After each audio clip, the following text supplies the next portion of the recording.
Yeah. So good morning, everyone, and thanks for joining. So this is going to be our inaugural business law section boot camp. We've talked about doing one of these for years. We're going to cover a lot of ground in the next 60 minutes. So if you have questions, please send them in writing. If we have time, we'll answer them. If we don't have time to answer them in the boot camp, I promise you we will answer them either through an email blast or in the website. Our purpose today is fairly straightforward. A lot of folks are going to do some brief presentations. We're going to give you kind of a 45,000-foot view of a lot of things related to the section, how it functions, the Florida bar. And this is meant to really be kind of hopefully an educational exercise for everyone, but certainly an educational exercise for folks that are maybe moving into leadership positions inside of committees and task forces, particularly folks that maybe have never sat in roles like vice chair or second vice chair. So I'm going to lead it off, and I'm going to do kind of an overview of section and bar. So some of this, some of you know, ignore it if you know it. If you don't, we, as the business law section, we are a section of the Florida bar. And of course, the Florida bar exists by the blessing of the Florida Supreme Court. And the bar is divided up. You may know the bar has a number of standing committees. It has a legislation standing committee, a CLE standing committee, pro bono, but the bar is effectively divided up into a number of sections. And I don't remember the exact number, but there are 4 sections that are significantly larger than the rest. The biggest by far is reptile. For those of you that don't know that term or have heard it and wonder what it means, they're the real estate and estate planning lawyers, or as they call themselves, the death and dirt or dirt and death lawyers. For some reason, they're one group, but the next 3 sections that are of significant size are us, the business law section, the trial lawyers, and the family lawyers. Now, we as a section, we function essentially autonomously under the umbrella of the bar, and we do get together with other sections every couple of months through something called the Council of Sections, where all the section leadership meets to discuss issues that are relevant to the sections. But effectively, each section runs more or less autonomously. Our section is run by an executive council, and it's also run, the executive council is run by an executive committee. So the executive committee is me, Mark Stein, I'm the chair this year. Doug Bates is the past chair. And then also on the executive committee are Manny Farrak, who's the chair-elect, Stephanie Lieb, who's the treasurer, Peter Valori, who is the secretary, Bradley, who's the chair of long-range planning. The section really, though, operates and does most of its work, as a lot of you know, at the committee and task force level. That's where we really get stuff done. That's where the heavy lifting is done. And sort of the idea here is for you to realize that. And we have always kind of operated on the idea that leadership doesn't micromanage the task force and the committees. We're here to help the task force and the committees get their work done. So our statements to you are very often in 2 categories. One is to thank you, because so many of you do unbelievable amounts of work for the section that we couldn't do all the things we do without it. And also to ask you what we can do to help you, how we can help you get the work done. Now, there's a couple of things this section does that are very critical. You'll hear a whole legislative section toward the end of this. We are very active in both proactively passing legislation that's business-friendly legislation in Florida, and we are constantly acting as a resource to the Florida legislature, the Florida Department of State, to help with specific topics. And we are defending sometimes against legislation that we don't think such a great idea. There's a couple of areas you should know about that I want to highlight that are very important to the section. So one of them is pro bono. We pride ourselves on a section that really is committed to pro bono, and we start every meeting with a pro bono pledge. And we really are looking for members of the section to participate in pro bono, and we've looked for the executive committee members to all participate in pro bono. Quite a few of the judges, and one of the great benefits of the sections you'll hear about too, is we have tremendous amount of participation from judges at the state court level, the federal court level, the bankruptcy court level, and professors and academics. And we have a lot of judges that are highly committed to pro bono, but it's a big initiative for many years of the section. The section is also very committed to inclusion, mentoring, and fellowship. We have an extremely active IMF committee, which you'll hear from in a little while. And we're committed as well to issues like health and wellness, the betterment of lawyers and the public in Florida. We are, to some extent, really a section that we're a do-gooder section. And one thing about our section, we certainly enjoy fine dining and fine wine and things like that, but we really are a section that rolls up our sleeves and gets work done a lot. And we pride ourselves on that. We're not a passive section. We're one of the sections of the bar that often is in the leadership role, and we really do good work that benefits the citizens of the state of Florida. And you know, when I say we, I'm really talking about all of you, because at this position, you know, you're much more cheerleader than worker. It's really you folks that are in positions of leadership in task forces and in committees that are you're rolling up your sleeves, you're doing the real work of the section. And for that, I thank you and can't thank you enough. So the way the section works, and most of you probably know this, we have a Labor Day retreat, which is coming up in 2 weeks. We're back at the Ritz-Carlton, Naples, and that's a wonderful weekend. It's very family friendly. It's one of our signature events. And then we have 3 signature section events, and then we have 2 other executive council meetings. The 2 other executive council meetings are the winter meeting, which this year will be actually, I'll get the exact dates before we're done, but I believe the 16th and 17th of January in Orlando. And then we also meet again at the annual meeting of the Florida Bar, which is typically at the end of June. And this year it's back in Orlando. The signature events, we have a View from the Bench event, which is a bankruptcy committee event, which is put on every year in November in Tampa and Miami.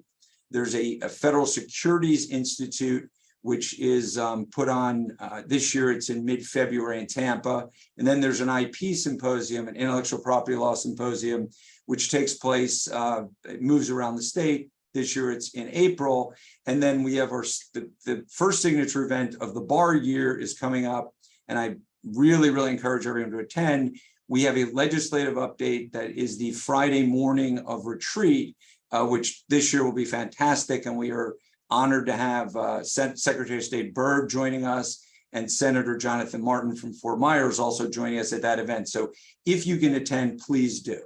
All right, so that's kind of the big picture of the section and the bar. And what I'm going to do now is I'm going to turn this over to Greg Yadley, who's the chair of long range planning, to talk to you a little bit about mission, about bylaws, and all that fun stuff. So Greg, I think you're on. There's so many people I've lost track. You are there somewhere, right? I am, and happy to be here. And I will be brief. The section, because we are business lawyers, we do try and do things in a business-like fashion.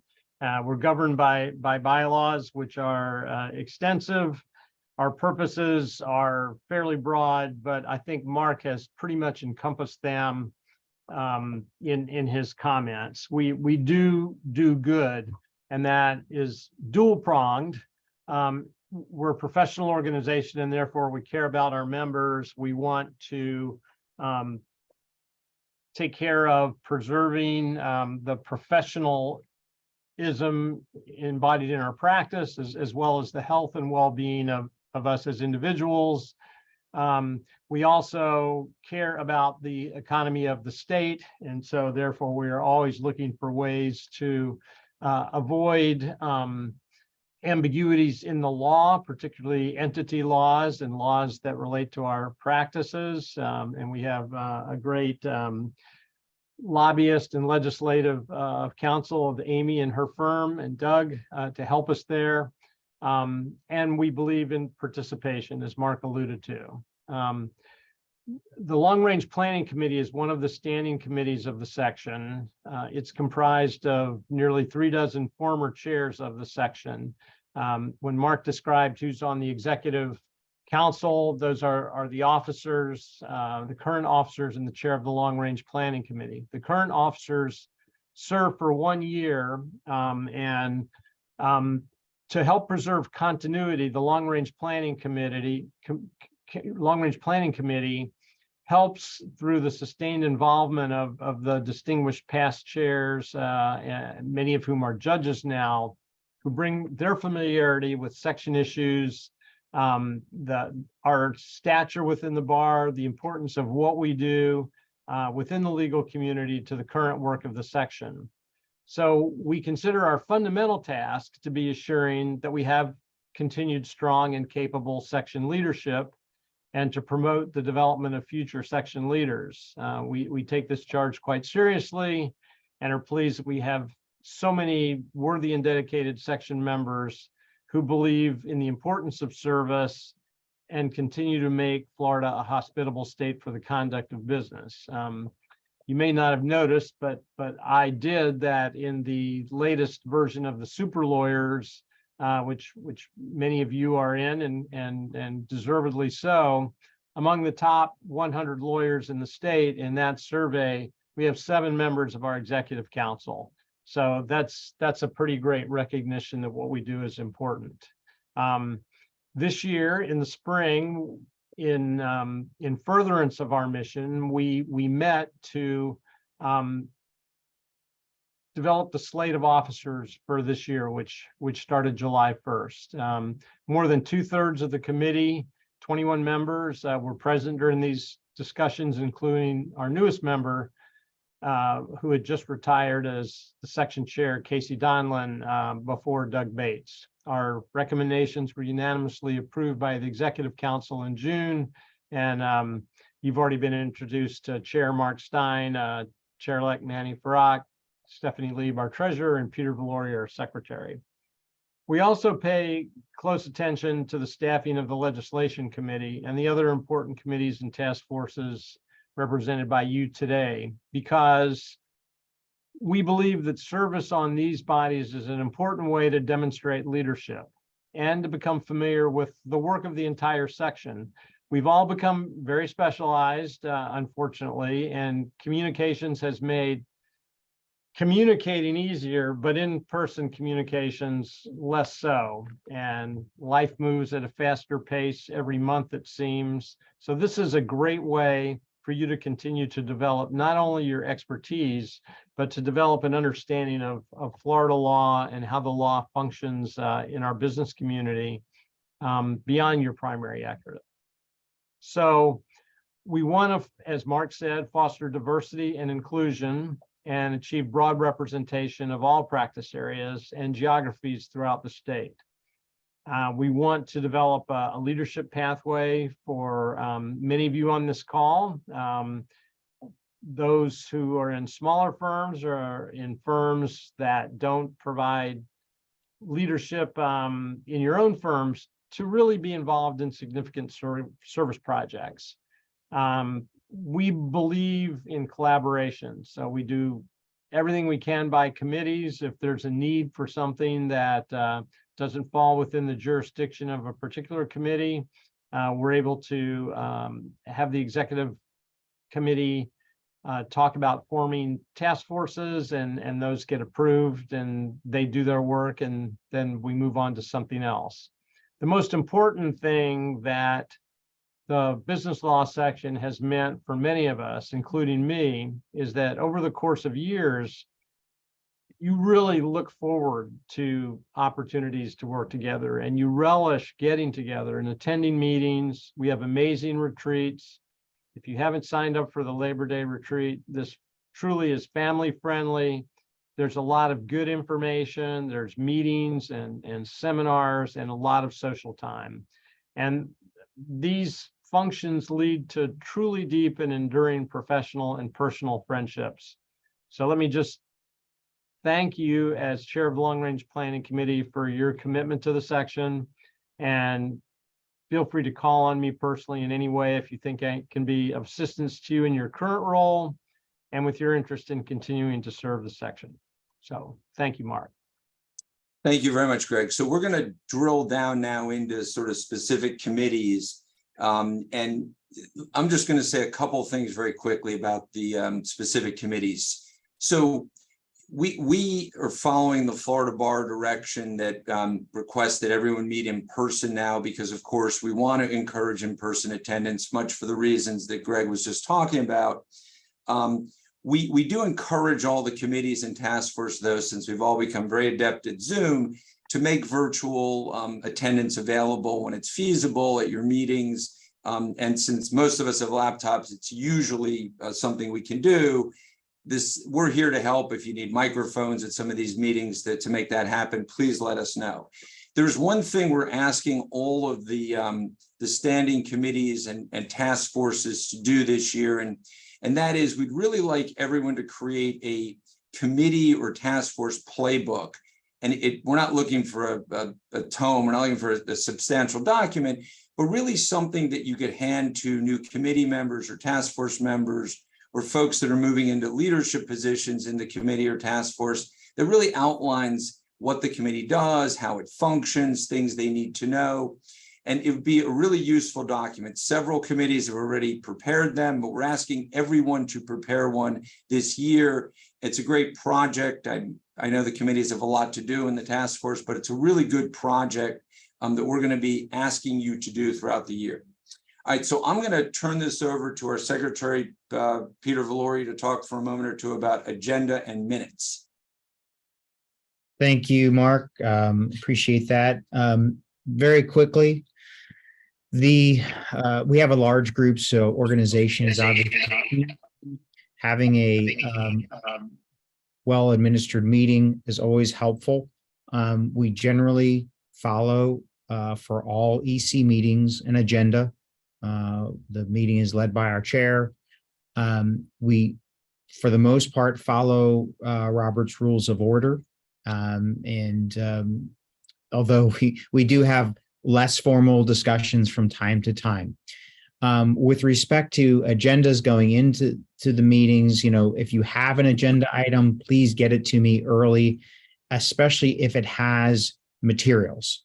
Those materials need to be distributed before the meeting, and we want to have everybody have a chance to look them over for as much time as possible. If there are any triple motions, it's also helpful that you supply the triple motion language in advance. And also for committee reports, which make up a large portion of our meetings, if you please would submit a written committee report to me before the meeting or immediately thereafter, preferably before, at least to have a framework in place. That would be extremely helpful. In terms of the agenda itself, it's fairly formulaic for the most part in terms of the section meeting and then the executive council meeting, and then typically, which we have, committee reports and then reports from the various other members who are serving different interests. I think I covered everything. So I'll turn it back over to you, Chairman.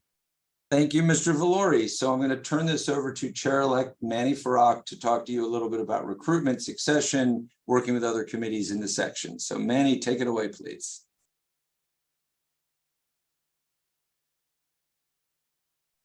Sorry about that. I think everyone on the call knows me, and for those of you who don't, I'm Manny Farag. I practice in West Palm. I am a real estate and business litigator, and sometimes try to do other things as well. So that's my primary role.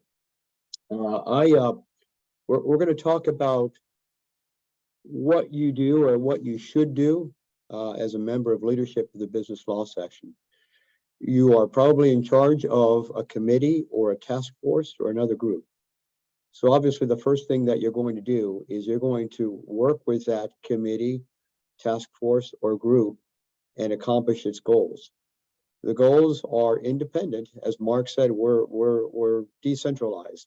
You get to do pretty much what you want to do, so long as you let us know. And you obviously, if there's something important, say legislation, obviously Amy and Robert Barron and everyone else needs to get involved. But otherwise, it's up to you.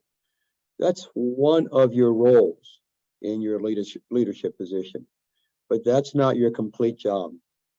Your job really is to lead the group, your group.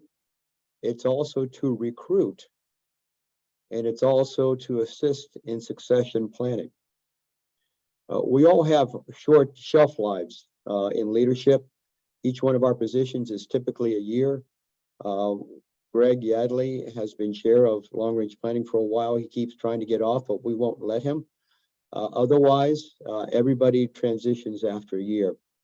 So stop to think about what that means for a second.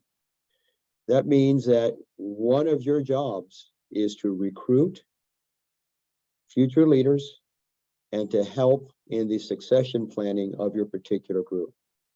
Look, everybody does it differently. Everyone has their own style. You're not going to get a thumbs down approach from us in leadership. Here are some thoughts that you may want to consider for things that you may want to do. And the first thing you're going to do always, of course, is when you start the year, is look at your current situation. Take a look around, talk to the prior chair or leader, figure out what worked, what didn't work, and figure out what your committee or group needs now. Your second thing you're going to do is start developing your talent pool.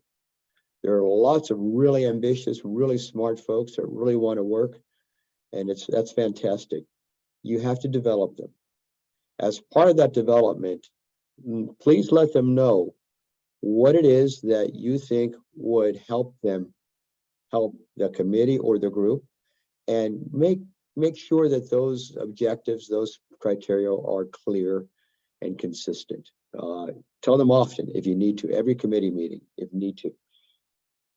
One of the things that you're going to find if you haven't been involved in leadership and seen the breadth of the section is it is probably the most diverse group in the entire Florida bar. Many of us on this call are bar junkies, and we're involved with different organizations.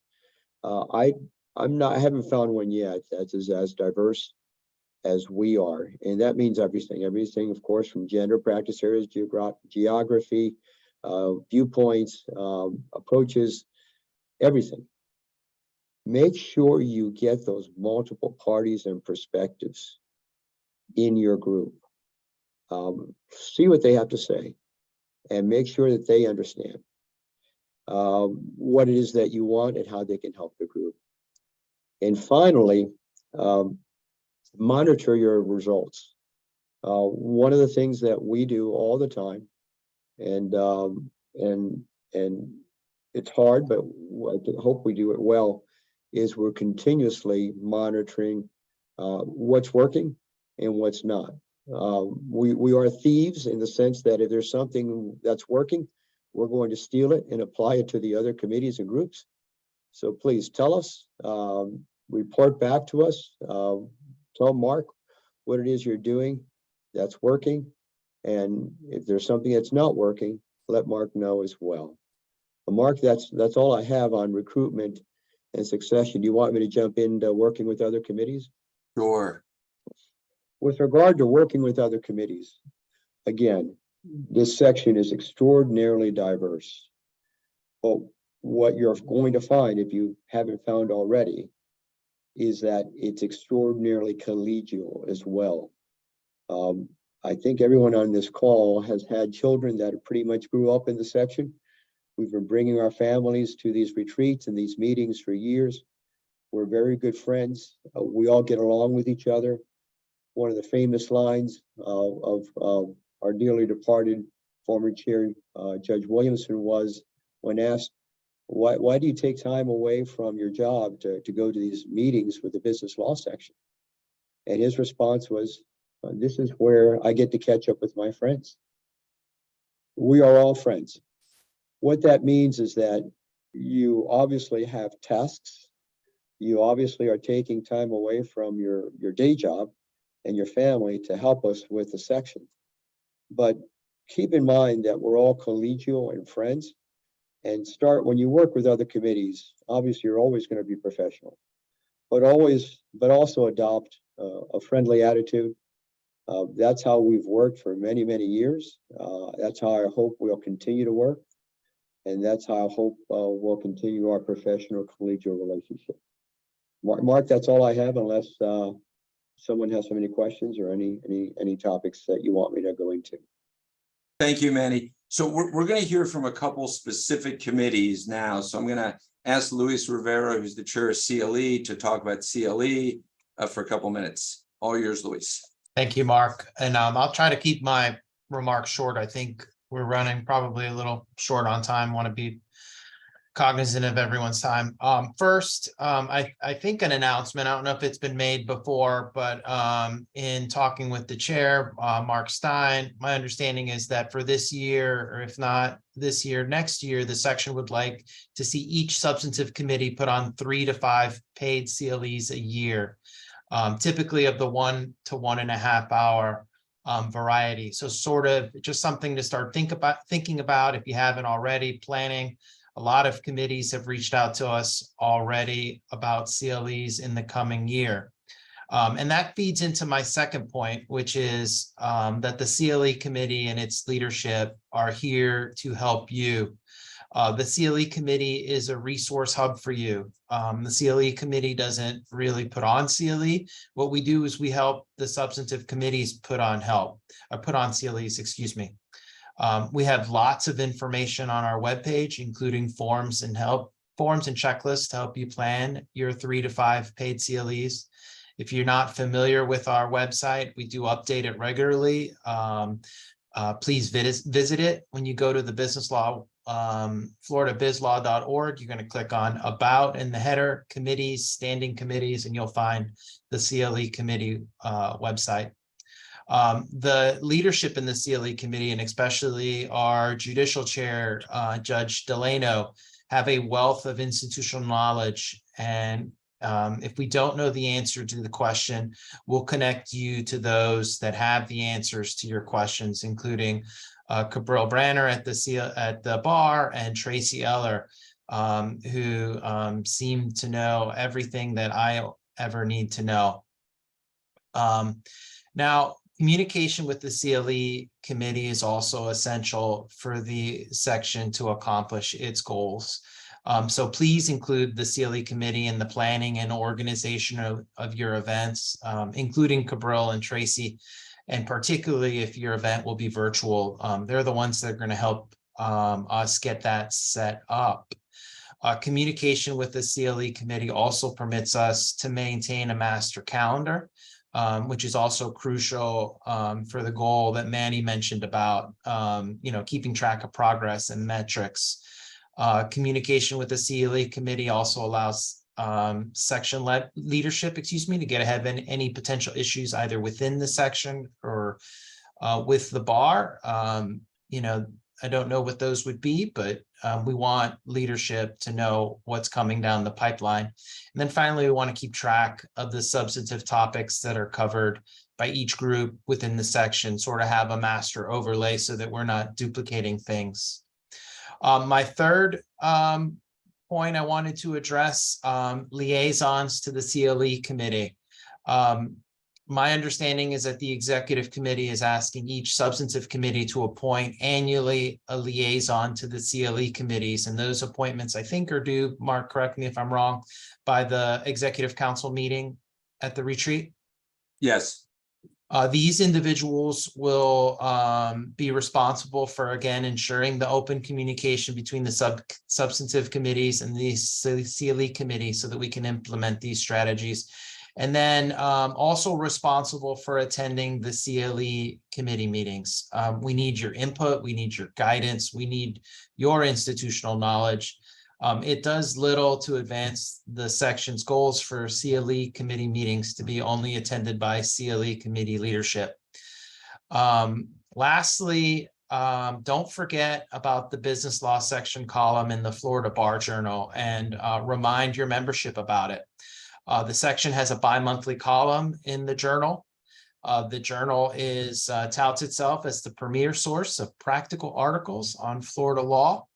And, what we want to do is we want to inform readers of the journal on issues of business law and practical concern to lawyers. Also works hand in hand with, the goals of growing membership That might be a way to introduce the section to other non-members. You can check on the website. We're constantly looking for articles and essays. It can be on any of the substantive topics that the section addresses. You can reach out to me or anyone else, any of the other, co-chairs. But all the information is on the website, deadlines. It is a great opportunity for you to get your name out, for your younger lawyers to get their names out. Mark, unless I missed anything, that's all I have. No, thank you very much, Luis. And we're gonna turn it over to communications, Crystal Potts and the aforementioned Tracy Eller multiple times. And Crystal, I know you're on somewhere, one of our fellow success stories too. So please take it away. Thank you, Mark. The Communications Committee, we facilitate the communications amongst the BLS members through the BLS website, social media, and other electronic communications. And so these duties include keeping the BLS website up to date, overseeing website content development projects, which include our monthly newsletter. We also maintain and edit the BLS blog, and we promote the BLS events through digital advertising.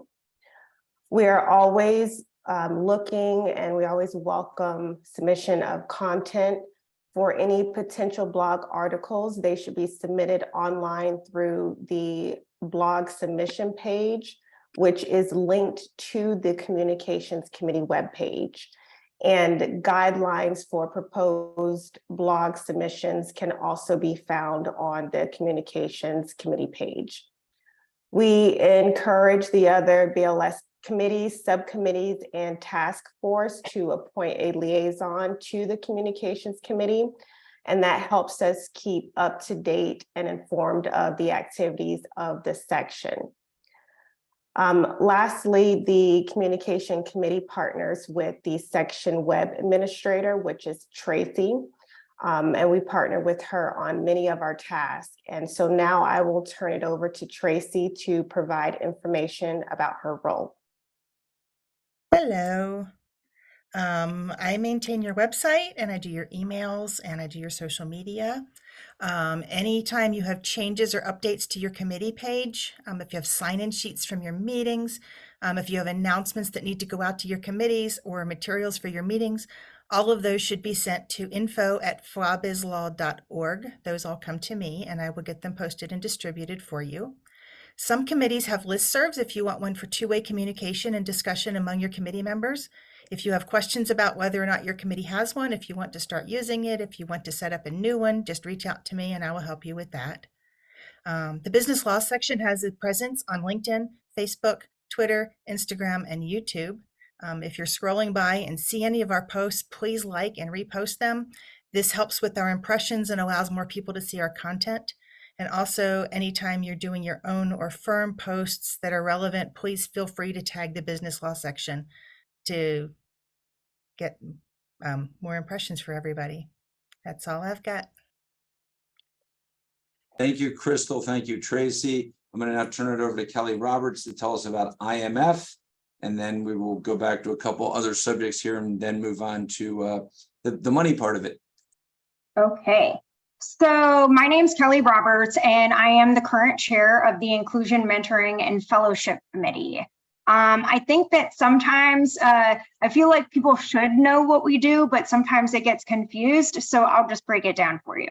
So IMF, we have an initiative where we try and bring diversity, promote diversity, and a more inclusive environment for the section, because we all benefit from having diversity in viewpoints, experience, and all those things.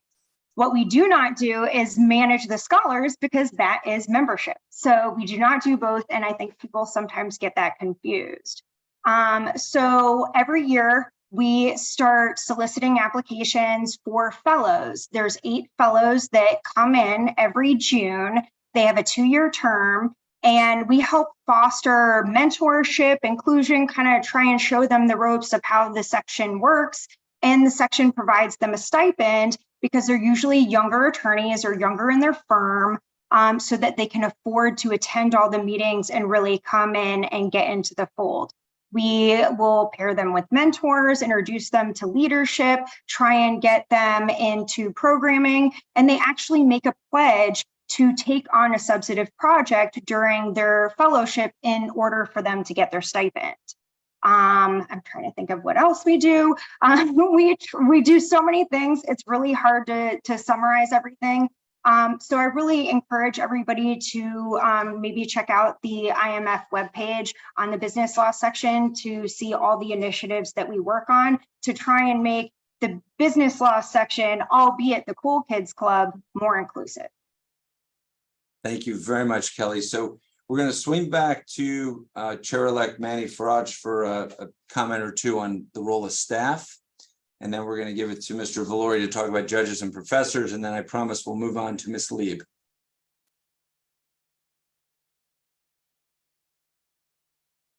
So all yours, Manny. Thank you, Chair Stein. We have a section liaison, and that is Cabral Banner. I'm just going to be blunt. We are a large section. We are a very busy section. We are a very diverse section. There is just, although Cabral is very, very smart, she has an MBA. She's very, very hardworking. There are many, many hours that she puts into her job. She is not your assistant. You have to figure out a way to try to get as much done at your committee or group level as opposed to putting all that burden on Cabral. We've got several significant projects throughout the course of the year that take unbelievable amounts of time, both from our perspective, your perspective, and Cabral's perspective. She needs to focus on those things in addition to doing the routine matters that run this section. Cabral is not going to give you talk to the hand type of speech. But we in leadership are going to say, please try not to overburden Cabral with your tasks. Her job is to help you, help us, the section. But when you ask her to do, when too many folks ask her to do too many things, she just can't get the stuff done. So if you've got questions on that, obviously we've all worked with the Florida Bar, and we're able to try to help you with that. But please keep in mind that Cabral does have a lot of folks and a lot of committees and a lot of groups to work with. So please be judicious in your demands upon her. That's all I have, Mark. Thank you, Manny. Peter, could you make a couple of comments on the judges and professors, which I mentioned earlier, please? Absolutely. Thanks, Mark. With respect to judges, they're obviously a critical part of the section. The judges are important on a number of levels. Obviously, it's great for us to have the opportunity to interact with the judges outside of the formalities of the courtroom. That's when we get an opportunity to learn what they're like, what maybe you'll have a different viewpoint that might be able to be expressed in a less formal atmosphere. It's obviously very important for the credibility of the section to have judges so embedded. You'll notice that most of the committees have a judicial chair. We also have judges participate on a number of other levels, including the round table, for example, or other CLEs. Their presence ups the quality of our programming. It ups the credibility of the section, as I mentioned, and it certainly again allows us to have the kind of interaction with them that we might not otherwise have. Judges are people too, so they enjoy a lot of the same things we enjoy. Good conversation, food and wine, and things of that nature. With respect to the professors, it's very similar.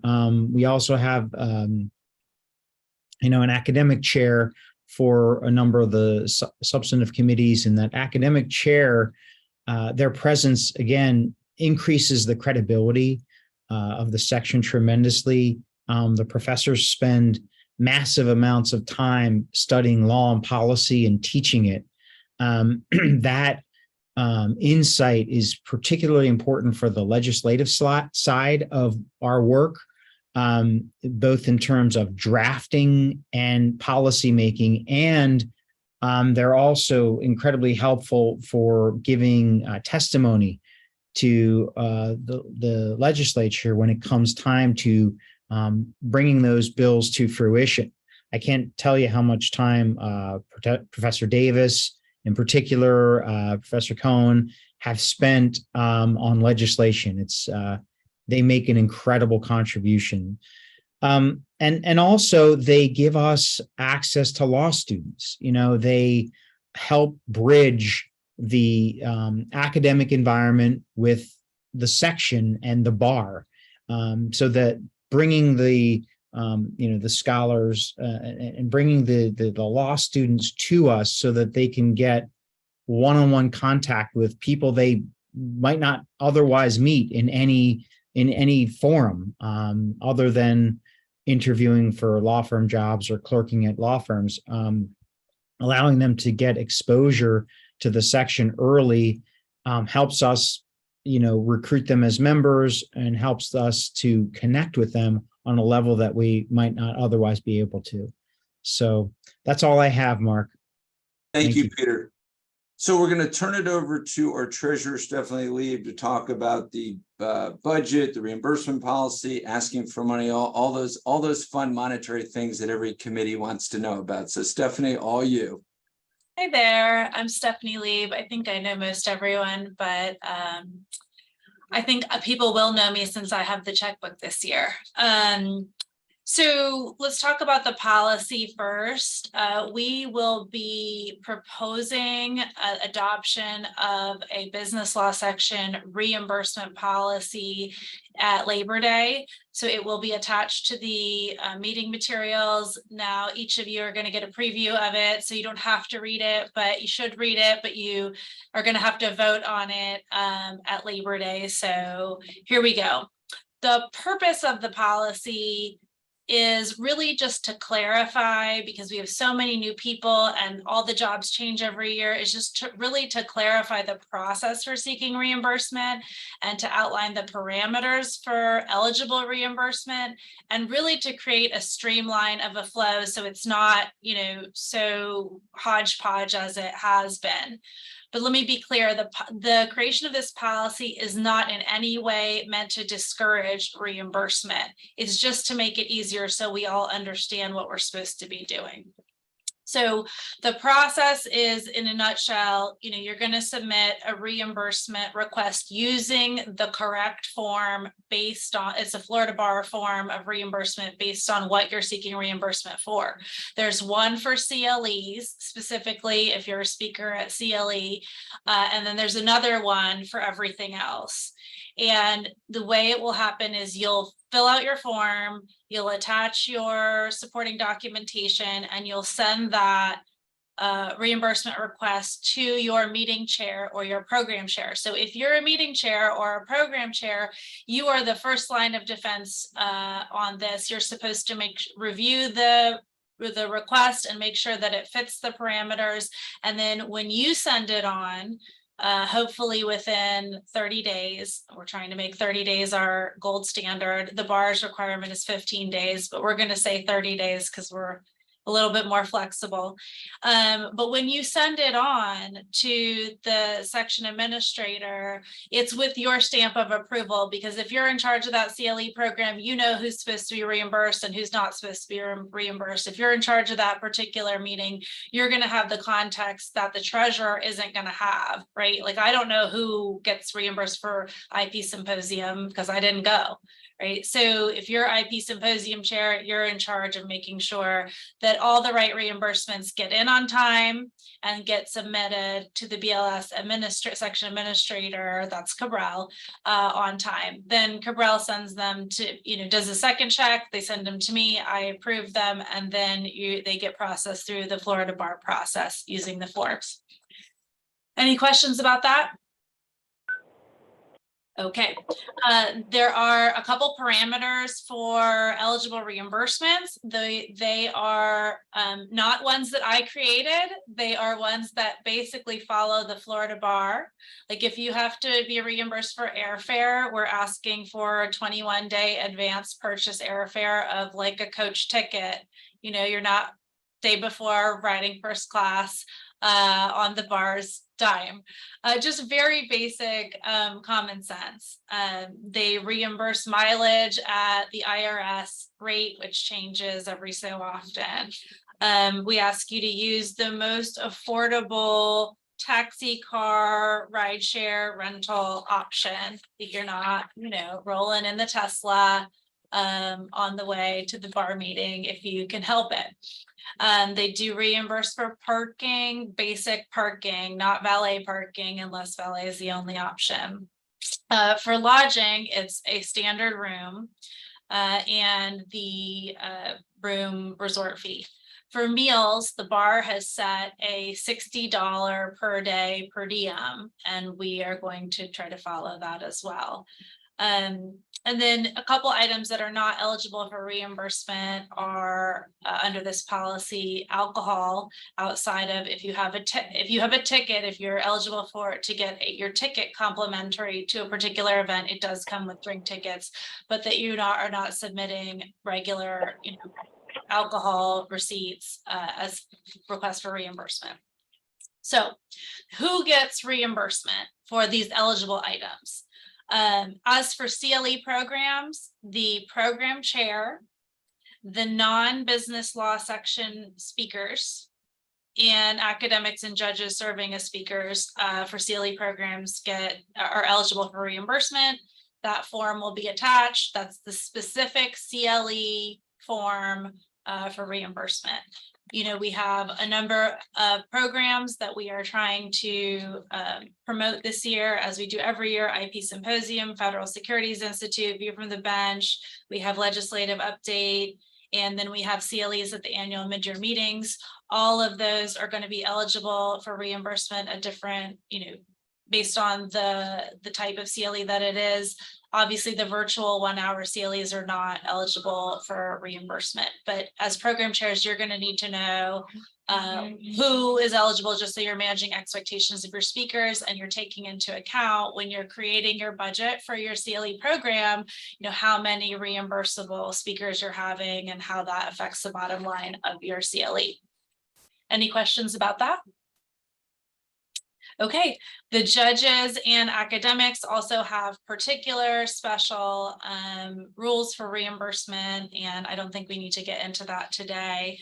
But also the IMF fellows and the membership committee scholars also have particular stipends every year to be used in connection with, you know, in conjunction with this policy. And you, as the IMF chair, a committee chair, and as the membership committee chair, are responsible for tracking each of your fellows and scholars. I think you know that. Kelly already knows that. I know Catherine knows that. I know Juan knows that. But if later on you are the IMF committee chair, the membership committee chair, you will know that each of your fellows or scholars have to be tracked by you as the committee chair, all of their reimbursement.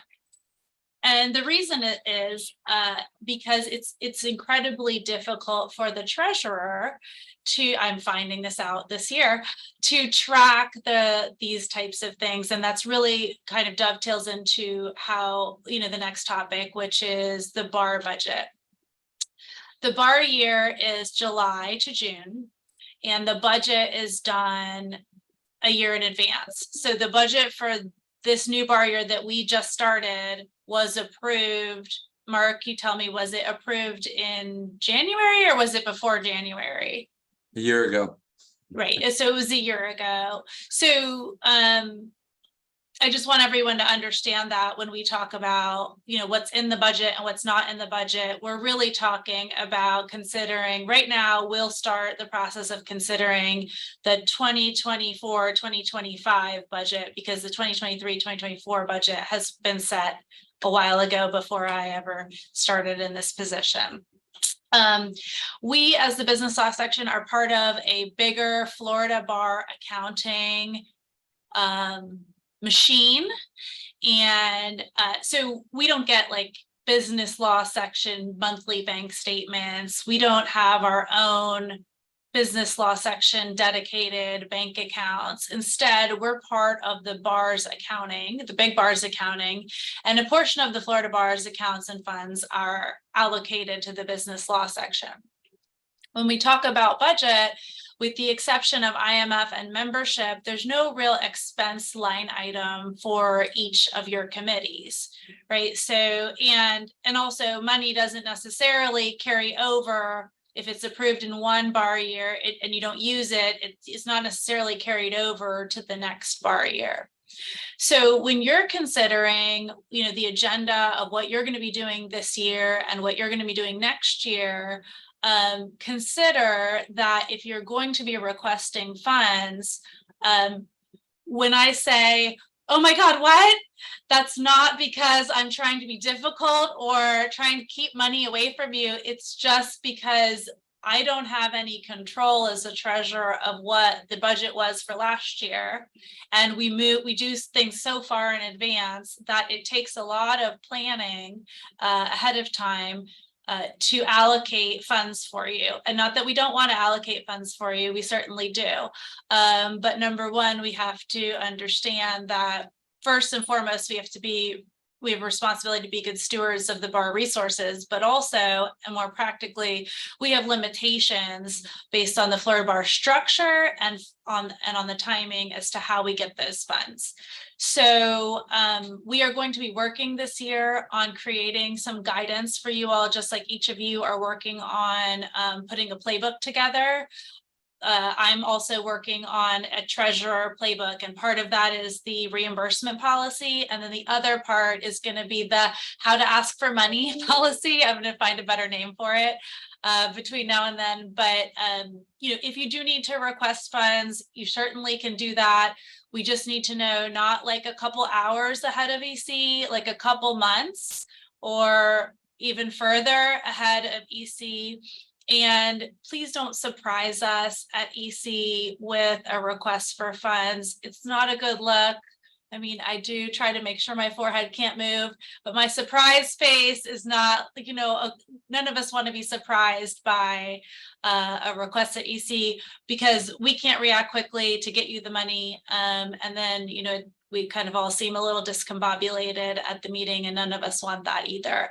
So what we're going to be doing is putting together a formula or a policy that says, all right, here's how you request the funds. You need to include the who, what, when, where, why, and how. How does it advance our mission? How much is it? Why is it that much?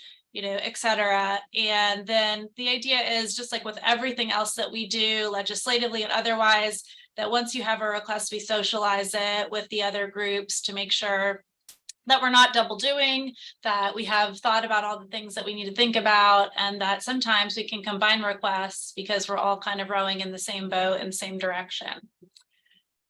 That was really fast. Anybody have any questions? So we're gonna hold any questions because we are running sorry. a little behind. No questions. Thank you, Stephanie. So we're supposed to finish at noon. I think it's going to go a little further because the last piece of this is the legislation piece. Robert Barron, I know, is on somewhere, and then Robert will introduce, and if you don't know them, you should, Amy Diaz-Line and Doug Bell, who are our legislative team. So let me flip it over to Mr. Barron, who I don't see, but I know is on somewhere. Yes, Chair Stein, I'm here. Thank you. Thank you. And we're, let's see if I can share screens with you. Can you see that? Not yet? Yes, we can see it. Oh, perfect. Thank you. Quickly, we are blessed to have Amy. Can you see that? Yes, we can see it, Robert. Perfect. Thank you. Okay, so quickly, the legislation committee has really two major jobs. The first job is to oversee the legislative activities of the section, which really is our amazing history of this section in facilitating the passage of laws with basically as assisting our legislature as in that process. So it's wonderful. But we also monitor legislative filings, new laws that we don't know anything about, so that we can determine if we have a voice and would like a voice with respect to those new laws. This is our committee, specifically this year I'm the chair, and Woody, our first vice chair, and Deneen, our second vice chair. These two individuals are on the phone with us, Amy Diaz-Leon and Doug Bell. They are exceptional in what they do. When you see them in action, they're wonderful, and it's a pleasure to work with them, and they make us look great. And so you'll hear from them periodically when you're dealing with legislative matters. We meet obviously as other committees meet. We also have a weekly call when the session is in place, and you'll hear about this. But I want to just focus on this page. This is really important. On our website, there are items on our website that you will need to find if your committee is involved in proposing any legislation. Specifically, there is sample white papers on our website, so you can see what does a white paper look like. It will not only describe what it looks like, but it also has examples from prior years, which is like golden for us. Gives the dates for the legislature. Frankly, I always wondered, what are these dates? And sure enough, it's on the website in this committee. And also, there's an explanation of the mysterious triple motion, which we'll talk about in a minute. So it's just a great resource for you. Quickly, there is bar regulations that say that what we do with legislative activity is legal within the bar. So it's good to know that someone else has thought this through for us. So be assured that what we're doing is appropriate. So this is very important. How does a committee basically help to make one of your ideas to become a law? Well, you need executive council approval. And to get that, you have to do these things. You have to obviously work very hard and get the law and your proposed law in place. You need to complete a white paper. We need to draft a triple motion. I'll show you that in a minute. Then we, very important, notice all of our other substantive committees to make sure there's not overlap, to make sure that they are okay with your proposal.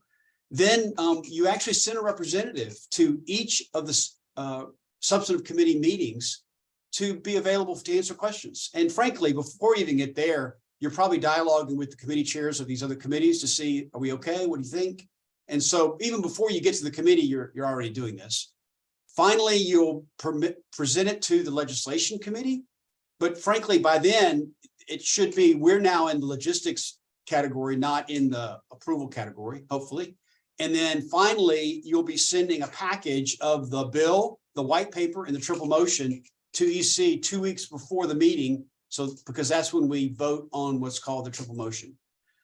Here's the triple motion, the mystery motion. It's actually 3 motions put together. And the first motion, when you say we're proposing a triple motion with respect to a bill, what we're saying is, number one is that it's within our jurisdiction.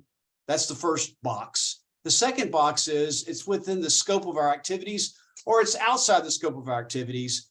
In any event, we're in our lane. That's the middle, the box. And the third box is that what we're passing doesn't have a deep philosophical or emotional division within the entire bar's membership. So it's a community standard. It's not to cause strange surprises for the big bar. And so this is what it means when we're making the triple motion at the EC with respect to any legislative activity we're doing. The next thing is you need the big bar approval. Thankfully, we have assistance from Amy and Doug to do this for us. It's a function of communicating with the big bar and to make sure there's no conflict. There's actually a worksheet. Everything has a worksheet. And so there's a worksheet to fill out. With that goes the bill and the white papers, you can imagine. And it circulates to the other sections like the reptiles, business litigators, whatever. We're the business litigators, but the reptiles are an important committee that many times overlaps with us because it's business related, but there are other committees. And then that all has to get to the big bar 20 days in advance. So there's a time period that must be followed to make this happen. Then once that happens, we work with the legislation committee to get this thing passed, hopefully.